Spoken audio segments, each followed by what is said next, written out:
Princípios básicos do liberalismo, né? A defesa da propriedade privada, ou seja, o liberalismo ele defende que haja a propriedade privada, né? A defesa do direito inalienável da propriedade privada. Os homens, eles têm o direito de terem a sua propriedade privada, segundo o liberalismo. A livre concorrência e a lei da oferta e da procura. É um conceito mais comercial, né?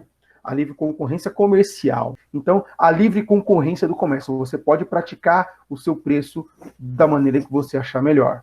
O Estado mínimo, né? A ideia é que o Estado organize apenas as coisas que são essenciais, né?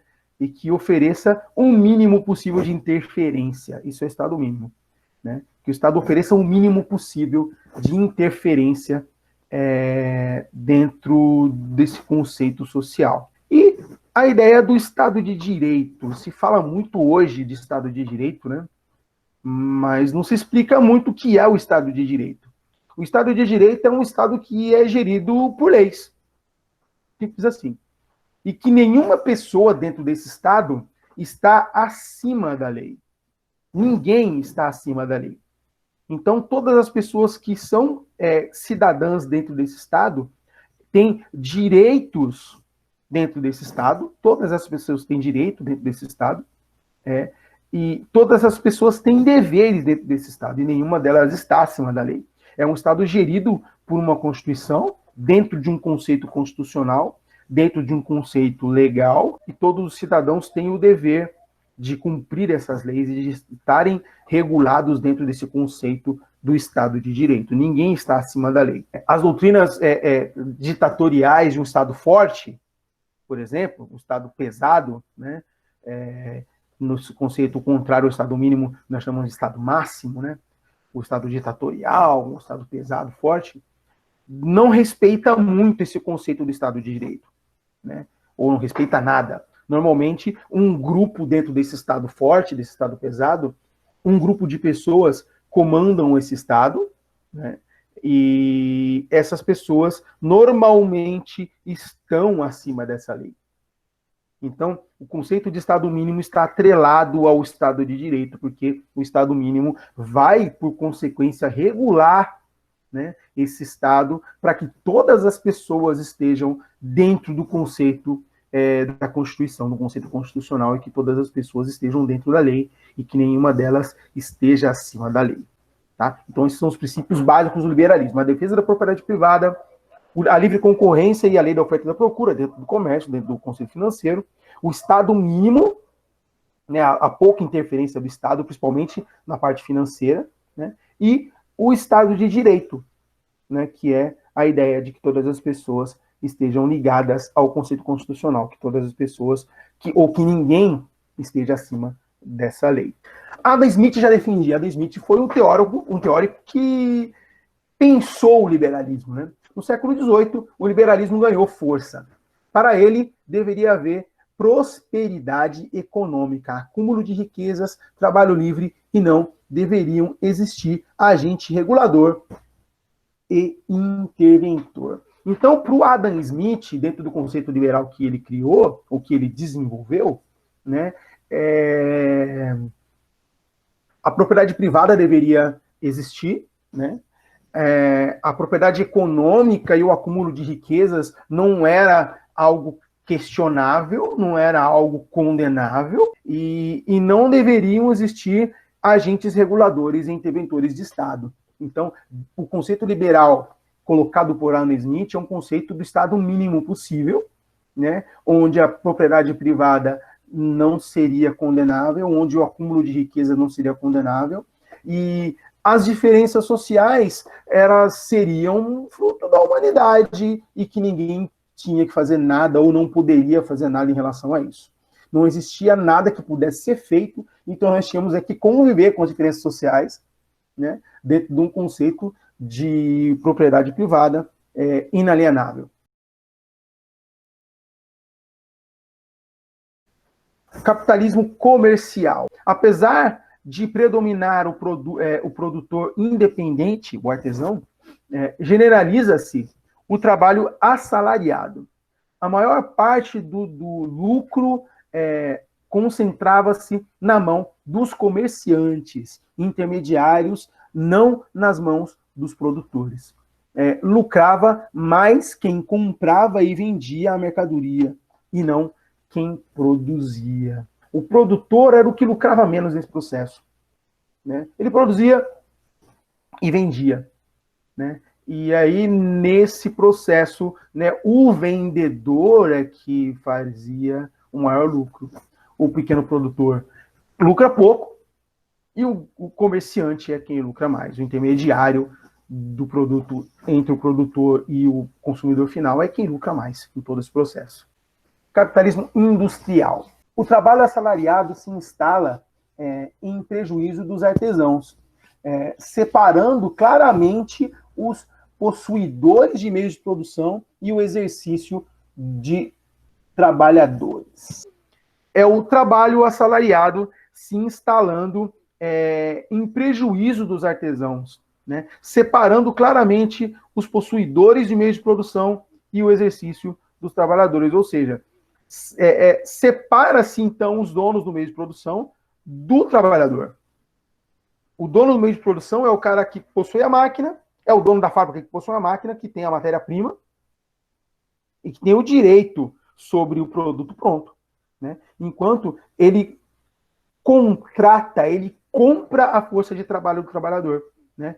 Como eu não tenho meio de produção, como eu não tenho máquinas, como eu não tenho o processo inteiro, como eu não tenho matéria-prima para produzir, não tenho ferramenta, não tenho nada, então eu vou até uma fábrica e me ofereço para trabalhar nessa fábrica, fazendo a produção, né? E ganhando um salário por isso. Eu estou vendendo a minha força de trabalho. E dentro desse conceito, então, surgiram algumas teorias sociais que criticavam todo esse processo capitalista liberal, barra liberal, né? Alguns autores fizeram essa crítica de maneira bem contundente, né? A gente vai falar desses conceitos agora. Falamos do liberalismo, explicamos o que era, falamos do capitalismo, explicamos o que é, né? E agora nós vamos falar das teorias que criticam esse processo. O socialismo utópico, né? O socialismo científico e o anarquismo, que são teorias que criticam o liberalismo e o capitalismo, de uma maneira geral. Né? Revolução Industrial. Né? A consolidação do capitalismo vem na Revolução Industrial. A burguesia controla a produção e a reprodução de capital, enquanto o trabalhador assalariado, que nós chamamos de proletário, né? Ele vende a sua força de trabalho, a industrialização e o assalariamento. Dentro da ideia de industrialização, nós vemos um movimento do burguês, que controlava a produção e os meios de produção, e o proletário, que é quem vendia a força de trabalho para que acontecesse, então, todo esse processo. Os operários, então, trabalhavam em condições desumanas, isso nós falamos na aula passada, né? As empresas obrigavam esses trabalhadores a trabalharem entre 16 e 18 horas por dia, né? Em condições insalubres, né? Sem segurança nenhuma, sem nenhum tipo de proteção, né? Não havia nenhuma legislação trabalhista que protegesse esses trabalhadores, né? A exploração do trabalho infantil, aqui nós vemos crianças, então, inclusive nessa foto, né? Que participavam desse processo de produção, normalmente para entrar dentro das máquinas que emperravam e desemperrar alguma engrenagem, por causa das suas mãos pequenas, que podiam entrar dentro do mecanismo, né? Não muito raro aconteciam mutilações de braços e mãos e pernas e mortes de crianças que estavam trabalhando nessas fábricas, né, por causa desse tipo de processo, né?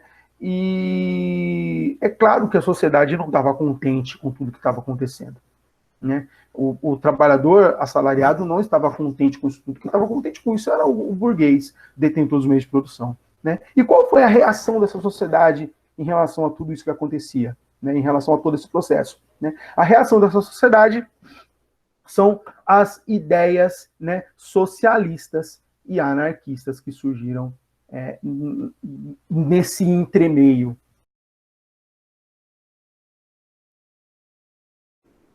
Aí nós vamos aqui, então, falar sobre o socialismo. O socialismo ele é dividido em duas correntes, né? A primeira corrente nós chamamos de socialismo utópico, né? Qual que era a ideia desse socialismo utópico, né? Primeiro, era abrandar essa exploração, depois, trazer uma sociedade mais igualitária. Então, eles queriam abrandar a exploração da força de trabalho, abrandar a exploração do burguês para com o trabalhador, né? E trazer uma sociedade mais igualitária, trazer a igualdade social, mas de maneira pacífica. Nós chamamos também de socialismo romântico, né? Trazer uma modificação na sociedade, naquela sociedade, que fosse trazer uma sociedade mais igualitária de maneira pacífica, de maneira branda. Enquanto o socialismo científico, pensado por Karl Marx depois, né, trazia uma solução radical. A ideia era a proposta de uma nova sociedade vinda da revolução, né? Então, era a ruptura com todo esse processo, né, de maneira até violenta, se fosse o caso, mas que trouxesse a sociedade num novo momento, uma nova sociedade. O socialismo utópico, né? Aqui nós vemos os pensadores que pensaram o socialismo utópico, que era Robert Owen, né, o Saint-Simon e o Charles Fourier, né? A busca de harmonia nas relações patrão e operário, né? O socialismo romântico mesmo, né? Isso jamais aconteceria naquele momento, né? A criação de uma sociedade justa, né? Não propunha um embate entre as classes sociais. Burguesia se conscientizaria da exploração, né? A sociedade mudaria sem a participação dos trabalhadores. Passividade diante da implantação do socialismo. Então, as ideias do socialismo utópico eram ideias absolutamente utópicas, por isso que ele se chama socialismo utópico. Jamais a burguesia aceitaria esse processo de maneira pacífica. Jamais haveria uma relação harmoniosa entre patrão e operário dentro desse conceito exploratório, né? Então eram ideias que eram realmente utópicas, românticas mesmo. Aí vem o socialismo científico, pensado por Karl Marx e Friedrich Engels, né? Primeiro, a superação do capitalismo. A ideia era que o capitalismo sucumbisse, que ele caísse, que ele ruísse, né? Via-se o proletariado como revolucionário, né? A ideia era que o proletário fosse revolucionário e que a revolução fosse feita a todo custo para que o capitalismo fosse destruído, né? O fim da exploração do homem pelo homem, ou seja, o fim da exploração da força de trabalho e a ascensão de um conceito mais comunitário. Aí vem a ideia do comunismo, né? Uma sociedade sem divisão de classes, ou seja, todas as pessoas seriam iguais perante a lei e perante a sociedade e perante o mundo financeiro. A ideia é que todas as pessoas tivessem o mesmo patamar financeiro, que todas as pessoas tivessem o mesmo patamar social e político, né? Essas são as ideias socialistas. É claro que a burguesia jamais aceitaria isso como não aceita hoje. A tese marxista. Os homens abandonam o comunismo primitivo e passam a desenvolver as forças produtivas, né? A divisão da sociedade em classes sociais, a partir do momento que as forças produtivas geram lucro, né? O comunismo primitivo deixa de acontecer, né? E aí começa a acontecer o lucro, a divisão das classes sociais. Um segundo ponto, a classe dominante, que era proprietária dos meios de produção, e a classe dominada era proprietária da força de trabalho. Acabei de explicar isso agora. Os donos do poder, os donos dos meios de produção, eram a classe dominante, e a classe dominada era quem vendia a força de trabalho para poder gerar esse mecanismo todo. Outro ponto, o estabelecimento do modo de produção, a relação dos homens entre si com a natureza. Então, a exploração da natureza para gerar meio de produção, para gerar matéria-prima, né? A história da humanidade, sucessão de vários modos de produção, o primitivo, o asiático, que nós falamos isso lá no primeiro ano, né? O escravista, o feudal, o capitalista e o comunista. Então ele via uma sucessão de vários modos de produção, né? No modo de produção primitivo, em que todas as pessoas, é o que nós chamamos de comunismo primitivo, né? Mas é um conceito talvez até inadequado. Todas as pessoas se ajudavam na produção, estavam juntas dentro desse processo produtivo. O modo de produção asiático, que era mais voltado para as economias de regadio, né, hidráulicas, né, o escravismo, onde a exploração da força de trabalho escrava, o feudal, né, depois vem o capitalismo, né, com o mercantilismo, e aí o surgimento na Revolução Industrial desses conceitos do comunismo. E numa evolução máxima, segundo o Marx e Engels, a evolução máxima desse conceito social seria o mundo comunista, onde um Estado seria desnecessário, porque todas as pessoas saberiam o seu lugar nessa sociedade e fariam o seu trabalho de maneira igualitária, né? E um último conceito, a superação do modo de produção se dá através do embate entre dominados e dominadores, a luta de classes, o motor da história. Segundo Marx, né, a história da humanidade é a história da luta de classes. Em todos os momentos dessa sociedade, né, houve essa luta de classes. A exploração, de alguma forma, aconteceu sempre. Sempre aconteceu. Essa é a crítica dele, né? Propõe uma nova forma de sociedade, mas que trariam rupturas muito grandes em todo esse conceito, né? A dinâmica da transformação. O modo de produção se desenvolve e cria contradições internas irremediáveis, né? Contradições levam à organização da classe dominada, né? E essa classe dominada desaloja a dominante e dá origem a outro modo de produção. Para Marx e Engels, esse processo se estabelece como norma, regra. Daí o caráter científico de sua teoria. Então ele traz uma solução para esse processo liberal capitalista, né? Ele traz a solução de como se daria essa transformação, como seria organizado esse processo de transformação, essa revolução proletária, essa revolução dos dominados contra os dominantes, desarticulando todo esse processo e trazendo para as mãos dos dominados a detenção dos modos de produção, dos meios de produção, e trazendo uma sociedade, segundo eles, mais igualitária. Um último conceito, para a gente encerrar rapidamente aqui, é o anarquismo, né? Que é a organização social sem autoridade imposta, sem Estado, né? Inexistência de um Estado opressor. Para eles, para os anarquistas, todo o Estado é opressor. Todo o Estado. Tanto o Estado comunista, o Estado socialista, o Estado liberal, o Estado capitalista, o Estado primitivo, todo o Estado é opressor. Então, para eles, não deveriam existir governantes, não deveria existir Estado, né? A sociedade deveria se organizar de uma forma a todo mundo saber o seu lugar, todo mundo saber fazer suas coisas, e que ninguém precisasse de um Estado que lhe oprimisse, de um Estado que estivesse à sua frente, porque todas as pessoas saberiam o seu lugar e fariam o seu trabalho, e pronto. Essa é a ideia anarquista. São duas correntes. Uma corrente que foi idealizada por Proudhon, né, que é a mudança social pacífica, né? Ele traria uma mudança para esse conceito anarquista de maneira pacífica, né?